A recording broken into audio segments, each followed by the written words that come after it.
Hey everybody, Stephen Evans here, and today I want to talk about the importance of having an emergency fund.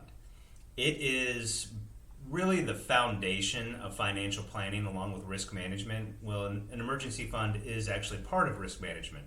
And why you want an emergency fund is we don't know what's going to happen in life. Like, we aren't given a book that tells us like every crazy thing that's going to happen to us, and we just don't know. So you want to have money put aside in case something crazy happens.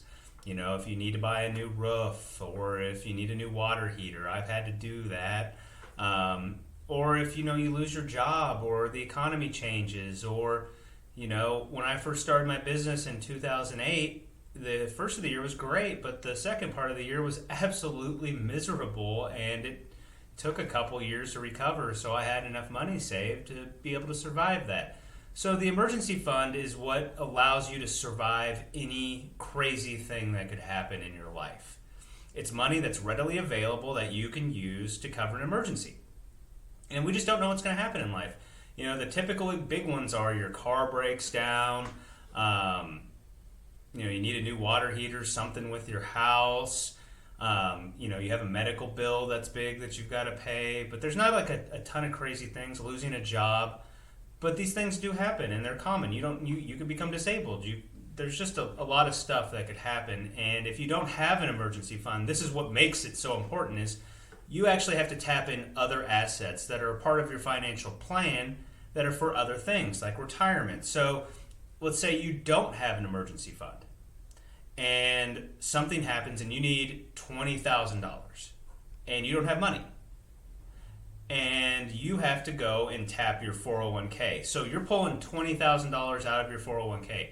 Well, what you're doing there is you are robbing your future self, because that money is going to grow over time. Every 7 to 10 years that money is going to double. So it can turn from 20 to 40 to 80 to 160 to 320. So that money is gone. So you took that money from your future self, which is a lot more than $20,000 in the future, and you may not be able to retire. So by doing proper planning and having an emergency fund, you don't have to rob your future self if anything crazy happens in your life. So that's what makes it so valuable. And, how much do you need? Rules of thumb are, both husband and wife work a secure W-2 job, 3 months of your expenses in an easy access spot. If one spouse works a job that maybe isn't as secure, 6 months could be a good one. We have self-employed people. Some of them have 1 to 2 years of their expenses put away in emergency funds, because everybody's a little bit different. Like I just said, rules of thumb. Well, we actually tailor our emergency plans to each individual and what they do and what risks they have. If someone owns a giant house and everything's super expensive to fix, we may have a higher emergency fund.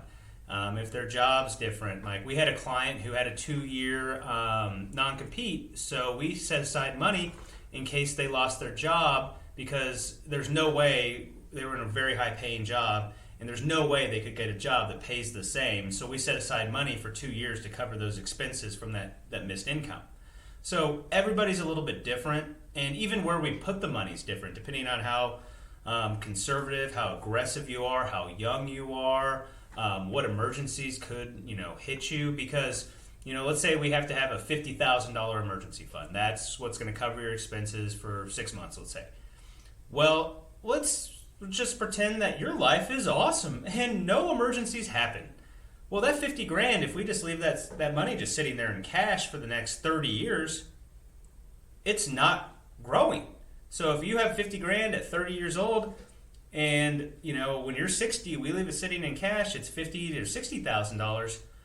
Well, if we invest part of that and manage it properly, that 50 grand could be anywhere $200,000 to $300,000.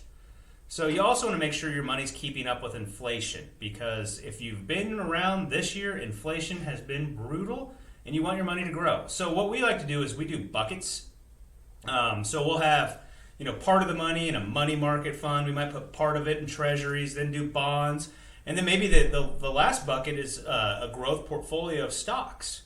And if we have those stocks for 10 or 15 years, those things are going to be way valuable. So if an emergency does happen, we can pull from the stocks. But let's say it was like last year when the market fell 20%. Well, we probably wouldn't touch the stock bucket, and we'd look at that money market bucket, that safe bucket. So by having different buckets, we're allowed to grow our money, but still have safety and have an emergency fund and have liquid money available in case anything bad happens.